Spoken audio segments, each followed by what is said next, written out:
मित्रगण, हम डॉक्टर रोशनी झा मैथिली विथ रोशनी चैनल में अहाँ सबके स्वागत करै छी। तऽ आइ जे छै से हम BPSC टायर 4 के तहत अहाँ सबक बीच प्रैक्टिस सेट अनलहुँ हँ। तऽ अहाँ सबके जो नीक लागै तकरा लाइक, सब्सक्राइब और शेयर कऽ दियौ। सब्सक्राइब जरूर कऽ लिअ, कियाकि हम जे वीडियो दै छियै तकर नोटिफिकेशन तुरंत अहाँ तक पहुँच जायत। और शेयर सेहो कऽ दियौ, जे विद्यार्थी तक नहीं पहुँचे छनि हुनको तक पहुँच जेतनि आ हुनको ओहिसँ लाभ भेटतनि। ठीक है, अहाँ सब जे से सुने जाओ। मदन दीप उड़ में जरै तथापि घटै नहीं नेह, पजरल बिरहक आगि हो तथापि भस्म नहीं देह।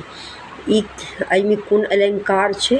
तऽ एहिमे जे छै से विशेषोक्ति अलंकार छै, जतय एक शब्दक दू वा ओहिसँ अधिक बेर अर्थ होइत अछि तऽ ओतय अलंकार होइ छै, तऽ ओतय श्लेष अलंकार होइ छै।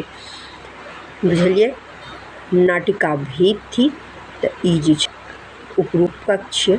दोहा कोश अछि सिद्ध साहित्य, बन रत्नाकर के रचनाकार छथि। तऽ बन उज्जत्रेश्वर ठाकुर छथिन। परिजात हरणमे गीतक संख्या कतेक अछि? तऽ ई 20 छै।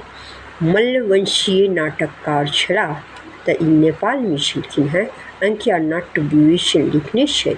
तऽ नवीन चंद्र मिश्र लिखने छथिन। मुद्रा राक्षस अनदित नाटक अछि। तऽ ई जे छियै से अहाँके भऽ गेल सुधाकर झा शास्त्री के विजेता विद्यापति रचनाकार छथि। तऽ ई जे छथिन से कांचीनाथ झा किरण छथिन।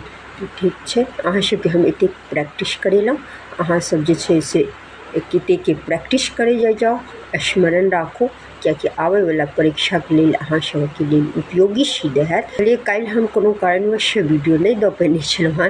तऽ अहाँ सबके बीच जे छै से रेसिपी, मतलब जे हम बनबै छियै संडेके छुट्टीके दिन रहै छै, जे बनबै छै ओ अहूँ सबके शेयर कऽ देलहुँ, ताकि अहूँ सब देखबै। सब आदमीके तऽ पठा नहीं सकै छै, कियाकि देखा तऽ जरूर दै छै। ठीक छै, अहाँ सब तैयारी करे जाओ।